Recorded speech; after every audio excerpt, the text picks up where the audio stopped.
mayroon pong mga pag-aaring mga armas ang mag-asawang Duterte Carpio na nakalista po sa PNP Firearms Division na hindi po inilista sa Statements of Assets and Liability Net Worth documents ng ating pong pangalawang Pangulo sa kahit anong taon mula 2007 hanggang 2025. Yung pong pinakahuling lista na linabas lang po ngayon pong linggo.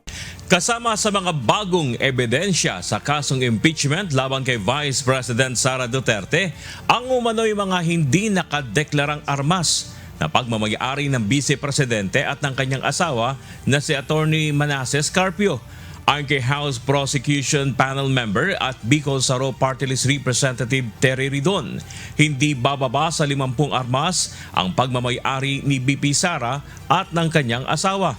Sinasabing milyon-milyon umano ang halaga ng mga ito na pawang mga rifle, shotgun, revolver at pistol.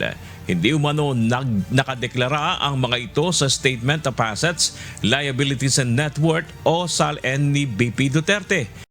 I think pagpapalakas po ito doon sa punto ng unexplained wealth at SALN violations.